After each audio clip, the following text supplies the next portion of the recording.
What was your favorite school? What was your number one school? Which school had the best baddies?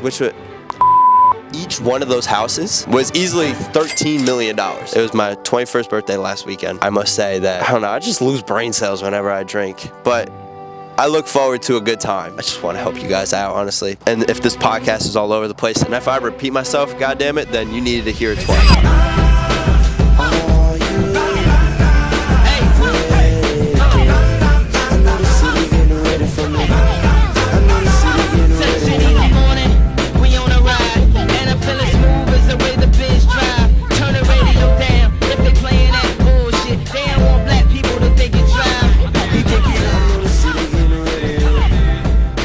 It feels good to be back, man. It has been an 8-month hiatus. If you guys are new to the pod, welcome to the Hofacker Show. It used to be called Real Talk with Tim Hofacker, but I never liked that name. I wanted to stamp my name on it. It's my show. If you guys are listening on Spotify, Apple Music, or wherever you're listening and watching, be sure to leave a comment, leave a review out of 5 stars. Just let me know in the comments of what you guys think. But let's get into a quick summary of how I got with the Boys of 98. So this was August time. I was in a horrible spot in life. I was working at a bagel store, not enjoying life. I was applying to so many jobs like a madman. If you guys are watching or listening, the Boys of 98, they're a YouTube group. They're a Canadian YouTube group, and they go around the country. They've gone to, when my time done with them, they've gone to over 59 different schools in the span of 2 years. So back in August, I swiped up on their story. I had to fill out a Google form. I believe 40 applicants. There's 40 applicants. And I want to say like 38 of them were just a bunch of frat guys that just wanted to go on tour with them. And that just wanted the lifestyle and the girls and the partying and the drinking and just hang out with, you know, the boys. Swiped up. 2 days later, after I sent the Google form, they checked out my stuff. Hey, could we hop on a call? I did an interview. I didn't know who they were. I didn't see a single video of what they were. And then obviously before I got hired, I checked out their stuff and I was kind of anticipating. I'm like, what the fuck am I about to get into? So had like a 30-minute interview. They liked everything that they saw. And then they said they would get back to me. And then I want to say 2 days later, they said it's between you and one other guy. Kind of keep you posted. And then that Friday, I had the interview Tuesday. That Friday, got a response from them on Friday and was like, hey, if you're ready, you know, we would love to have you. And meanwhile, the tour was starting that next like Tuesday. So I had to make a decision. Texted me at noon. I had to make a decision by like 4 o'clock to let them know so that we could buy the flight ticket, buy everything. And I'm giving you guys every single detail because I have been asked this question so many times, it's insane. I'm answering this question for all the frat guys and all the crazy guys that like to support them. I like to give you guys every little knick-knack and every little detail because a lot of the crazy supporters and crazy fans, they like to know the little details. So I had to make a decision by 4 o'clock and they were gonna fly me out from Florida. I'm here in Jacksonville, Florida. They're gonna fly me from Florida out to Chicago. They would text me saying, hey, we're trying to book your flight. And I told them, yo, you gotta fly me out a little earlier because there was a hurricane coming in. I was like, you guys gotta fly me in. And we had to stay, so they flew me in to Chicago. We stayed one night in Chicago. We went to a really nice fancy restaurant and it was not awkward. It was just, I didn't know these guys. And also the age difference played a part as well, but I like to think I'm mature for my age. So at the time I was 20. Right now I'm 2 days fresh of being 21. So there was an age gap and I was the young cat. I was the youngest guy. So, and it was also, I just flew across the country and it was just a huge step for me. Didn't know what the fuck I was gonna get into, what kind of guys these were. Is there gonna be like hazing? Are they gonna like, I was shitting bricks, but I knew these guys were good people. And then the first, you know, warming up, we were at the hotel and we were just, you know, cracking jokes. And they were asking about me like, yo, you know, what do you like to do? Do you play pickleball? How long you been doing this? You know, just, you know, warm up stuff because we're gonna be living with each other for the next 3, almost 4 months. So we had to get to know each other. And so drove from Chicago to Minnesota. That was the first school. So in 13 weeks, there was a new school. That's when it all kicked off. First 3 weeks we stayed in hotels. We slept with each other. Not that that's, you know, anything crazy, but we just had to do what we had to do. So we stayed in hotels. We went from Minnesota to Iowa State. All these it was just a cool opportunity to see that side of the world and the country. So they have their own podcast, and I was never on their podcast. So this is my time to say my top schools from that tour. Now, they did 4 seasons prior of this, so they've seen the Alabamas, the Clemsons, the Michigans, the top schools, top conferences. So season 5, from August all the way until the last week of November of 2023, we did the Big 12 schools. We went from University of Minnesota to Iowa State, Mississippi State, Kansas State, Oklahoma, Iowa City, University of Iowa, Cincinnati, then drove from Cincinnati to East Carolina University, then drove from East Carolina to down to Florida, UCF, booked it from UCF, drove 16 hours in the car straight drive from Florida all the way to University of Texas, the Longhorns, went from Texas to TCU. That was like 2 hours. It was nothing. Then drove from Texas, booked it on the East Coast now. Now we're driving to Virginia. That's another 17 hours. So then we hit Virginia Tech, and then we ended off in Virginia, and that was the last school. Right now, I'm going to give you guys, I've been asked this so many times, what's my top 10? My thing is, with this ranking, I look for good-looking people, and then also like the amenities, the area, and just like the vibe is all the things that factor. But honestly, like, student body doesn't have like good looking people. It's hard for me to enjoy and have a good time, you know? Easily the worst school was the University of Central Florida. Bars were dead. I don't know what happened to Orlando. I saw so many furries. I just don't know what happened. The 2-3 years that I was there was decent looking people, and it was a good time. Mississippi State, there's a difference between South and Southern. Mississippi State is Southern. Straight hogs, people that were disgusting. Like, they do dip at 7 in the morning, they go hunting and shooting. Heavy Mississippi accents. Like, that whole week was just an ick itself. And I even have a horrible Southern accent. Virginia just was not it. It was a very medical school, very education school. Nothing wrong with that. It's just, you know, our vibe was, we're going to party. We're going to have a good time. We're looking to get after it, you know. Then we'll throw in Minnesota. Minnesota at the 10th spot. That was the first of the tour. Cincinnati. I was dumb sick. I don't know what I got. I tested for COVID 4 times in that week span because I really thought I was going to die. No disrespect to anybody, but disrespect to everybody at that school. I think I saw like 2 or 3 good, decent looking guys. No homo. And then like ladies wise, it was just rough pickings. Virginia Tech at the 8th spot. Beyond gritty. And it was also a horrible time. It was the week of Thanksgiving. Kansas State was beautiful brick castle as their campus early on in the semester, so people didn't care about their grades. They just went out, got after it, partied. I'm gonna throw TCU in at the 6th spot. Bars wise, it was not the best. Now you'd think University of Texas, you would think like cowboys and decent looking people. Complete opposite. It was worse looking people.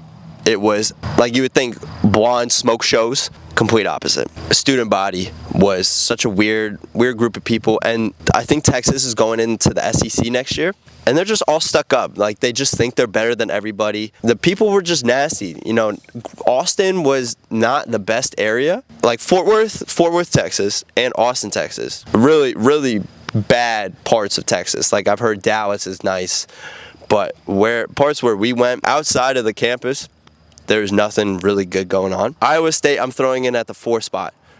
That frat, if I went to school and if I was a frat, I forgot what frat we worked with, but shout out to my boys Chuck and Josh. They were absolute animals, and I would be, if I lived there, if I lived in Ames, Iowa, I would be friends with them. I would be in that frat. Tailgate was insane. It was one of the best game day atmospheres that I've ever experienced. But East Carolina, it was just a bunch of Jersey people. Great time, great atmosphere, great bars. One of the best bars, I believe, personally, in the country. We had the University of Oklahoma, the frat row at Oklahoma. Left side, sororities. Right side, frats. Each one of those houses was easily $13 million.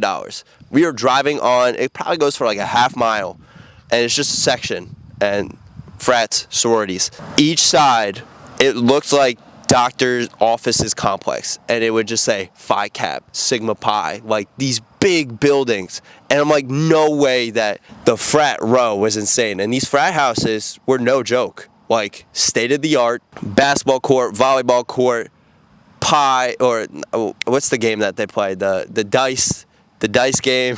I hate frats, but I just know so much about them now. And just the amenities in these houses were insane. Everybody had their own room, and there was like over 100 brothers in each one of the houses. It was insane. I get asked, what was your favorite school? What was your number one school? Which school had the best baddies? Iowa. Iowa was real deal, no joke. Every single school, it felt like we'd get there on a Monday through Thursday, we'd edit. Thursday, Friday, Saturday, we booze, we go out, we get after it, throw in a couple zins, and it was a good time. And I would say that every single school, it felt like I was living there for like 3 years, or I would go through 4 years. Because if you think about it, every single school that these guys have been to, and that we've been to, if it's like 4 years, we experienced so much more than the average casual student, and drink more and just do more in general. So each day felt like a year. Like freshman year was Thursday, sophomore year was Friday, junior year was Saturday. Like everything just, at the end of the day, when we were done with the school, I was exhausted. Let's do this all over again, and let's go to the next school. So my 21st birthday last weekend, I'd be lying if I said that I didn't drink before 21. I have zero desire to drink. I have zero desire. Alcohol is so bad for my condition. If you guys don't know, I have a form of arthritis, so it just is not a good combo. And you lose, like, I don't know, I just lose brain cells whenever I drink. But I look forward to a good time. That's my thing. Like, you become an alcoholic when you drink 4 days a week. Like, if it's for a good time, it's a good reason. I feel like I'm doing well with work. You know, I'm pushing myself, and if I deserve a drink, then I'll drink. Like, I won't duck alcohol, but sometimes I'll just sip on a Dr. Pepper or a Coke, or just drink a nice thing of lemonade and call it a day. So throughout all the 21 years, you really do have a lot of people that respect you and care for you and love for you. Call those like silent lovers. So I have this quote that I found out. It goes, it sounds cliche, but you really do have a lot of silent lovers in your life. People who want to see you succeed. They look at you and watch you grow and evolve with a smile on their lips. They look at your smile, your career, your kindness, and your moves, and are silently cheering you on. They think of you when they make a decision or get inspired by your courage. Some might be shy to tell you. Some will actually tell you. Just know that when you're all alone, there are always people rooting for you. Huge amount of respect for so many people, and just we all live different lives, and you're just so busy that you don't mean to come across like I forgot about you, you know? And it's nothing personal. It's just we're all busy, and we're all trying to make use of this life. So be patient with everybody, and you can see how big their heart is. Catch somebody when they need the help, and so that way I can see them blossom and grow. And I feel like that's where a lot of people our age, at the age of 21, we're all at. We're not where we want to be, and we all apply this insane amount of pressure on ourselves, and that is totally fine, because when we are 25 and we are older, we're going to be thanking our 21-year-old selves for doing that, because this is now the age from now until the day we die. We're forever building our foundation, but right now, like, our foundation in our life is this time period, these years to like 25. That's the years that just do deep work and just figure out what you like, what you don't like, what you're good at, what you're not good at. In due time, you will figure out. But continue to apply a good amount of pressure on yourself, because you need to light that fire under your ass, and you have all the energy. We have all the energy in the world. We have so much time, but we also don't in the same sense. So we have to be, and you could get easily overwhelmed where it's like, I have so much work. I have so much that I need to work on mentally, physically. Like, I'm just not where I want to be. If that makes sense, that's all right. That's the first part, is acknowledging that we got work to do, my man. We got work to do, ladies and gents, and that is so okay. Because when you're gonna look back, I'm gonna look at this podcast, and we're gonna look at ourselves the beginning of 2024, and you could do the same for last year. The person you were at the end of 2023 and the person you were at the beginning of 2023 is two completely different people. If they shook each other's hands, it would have been like, that ain't me. Sorry if I'm rambling. I always do this. I just want to help you guys out, honestly. And if this podcast is all over the place, and if I repeat myself, God damn it, then you needed to hear it twice, all right? First thing I've learned being 21, you realize that life doesn't get easier, you just get stronger. Life moves, bro. Life moves fast, and everything comes at you at once. Pause, like it doesn't get any easier. You have more responsibilities. What you say to people, the weight of it means more. Your actions mean more. Everything becomes harder, and nothing becomes easier. And I'm not talking physically at all. I'm talking mentally, and I'm talking from making your place up here, your mind up here, being a safe place and a safe spot to continue to listen and to revisit. Your mind is could be your biggest enemy, and it's sometimes my biggest enemy, and that's okay. Like, there's so many times 2023 where I just felt unprepared, and I second guessed, and I worried. I just didn't think I was capable of it, of doing so many different things. And the best way that I like to work is I just throw myself in the fire and figure it out as you move and go on, no matter what. Just figure it out as you go. I just watched Shannon Sharp and Cat Williams' podcast. Cat Williams, he said, are you okay with going to bed, and as you lay down on the pillow and you say, okay, this is it, I'm okay with today being the day and I don't wake up tomorrow. I'm okay with, yep, all right, this is it. I'm going to put this pillow down, I'm going to close my eyes, and I could potentially not wake up tomorrow.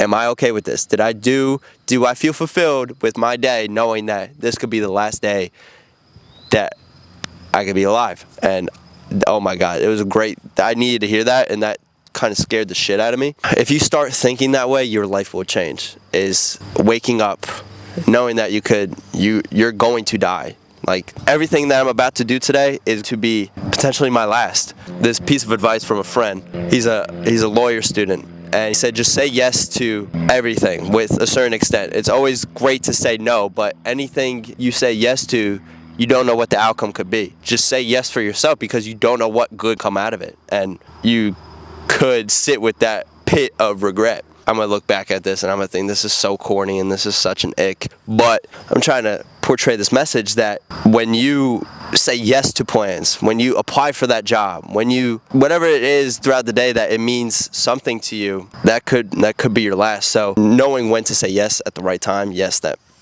plays a part, because honestly, like, I say no to damn near everything so you just have to be wise when, like, what you want to allocate your time to as well. From the past couple years of 21, also learn, people call me a chameleon. A chameleon, you can adapt to any environment, have a conversation. Well, chameleons can't talk, but being adaptable to anything, learning to know how to have a conversation with anybody. You start asking, I hate when people ask questions about me, because I'm trying to flip it onto you, and I'm trying to ask questions about you. I'm good. I'm so in tune with myself. You don't need to know about me. I want to know everything and anything about you. I want to know how I can help you, how I can make you grow, how I can put myself into what kind of relationship we're going to be having here with any type of person. So with being a chameleon, you become adaptable. You can be in any environment, and you could be good no matter what kind of conversation you have. And I just find that one little nook and cranny, I find that little thing that I can go deep into with them, and we're good. We're golden. So I encourage you guys 2024 to either start conversating more with people, but to be attentive with that conversation, because there's so many people that come through in your life that you just this is the last time that you're going to see them, and you're not going to, I hate to say this, but it's not going to be beneficial towards you, because everybody's selfish. Relationships, anything, it's give and take. Friendships, when you're dating somebody, when you're like family, everything's a give and take. So with people, become more aware when you're talking with them. Small talk is the the biggest thing. Like, as much as people hate it, I'm one of the kings of small talk. I'm so invested and I'm so like intrigued by their life and their lifestyle, and I'm trying to implement, how can I bring that into me? How could I implement some of the things that this person's doing into me? Oh, I like that trait as they were talking. I want to add that into my bag. So first, step one is to like yourself, and then step two is to make other people like you, and to make others feel comfortable around you and feel okay around you, and people could feel your sense of trust when they're with you, or even if they're first meeting you. Like, I've came across dudes, I'm like, I could trust that guy. I could see myself trusting him, but you could work up towards it. So that's the biggest thing with people, because it is not what you know, it is who you know. And I didn't believe that shit at first, and I think I was mad at that quote, that it's not what you know, it's who you know. I was mad at that quote for the longest, like super mad at that quote, because I just didn't know enough people, and I just wasn't well connected. People love helping people. That's the biggest thing. Young 21-year-olds out there, or anybody you're a sophomore in college, or freshman in college, or if you're listening to this and you're in high school, just be patient when you're having conversations with people. Like, a lot of people, it takes a lot for them to open up to somebody and to have conversations. So biggest thing is asking questions with people and figuring out what they like, and you just go in deep, and you could go down a rabbit hole with somebody. And then when you're done with that conversation, be like, man, I really like that Tim guy. I really liked how, they say that they liked you, or I love that person, or they love you because you just ask questions about them. You made them talk about themselves and ramble about themselves like 24/7. Because number one thing too, another thing that I've learned since being 21, people just love to talk about themselves. What am I doing on this podcast for, 40 minutes? I'm talking about myself. It's just natural. It's what we do, and that's okay. So I'm trying to become better as not like flipping the conversation and not turning it onto me for this next year. But I've always been, somewhat good about that, and asking proactive and the right questions. So thank you guys. If you guys are watching and listening on Apple, Spotify podcasts, on Apple Podcasts, be sure to leave a review out of 5 stars. On Spotify, we have video Spotify episodes, so I upload this and I edit this, so you guys can now watch this on Spotify. And if you guys have not followed us on Instagram, it's at Hofacker Media, but this is a Hofacker show. Everything is all linked under the umbrella of Hofacker Media. Even my public interviews, like everything is just under one channel, so that way it's easy for you guys to find. So if you guys haven't subscribed to the Hofacker Show on YouTube, be sure to do that. Try to post a podcast every Sunday, get a new guest every single week. We'll see how that goes. I got so many balls in the court, but I just like to have this platform to give you guys game, to give you guys wisdom, and to come together on a Sunday and get better. So thank you guys, and I will see you next Sunday.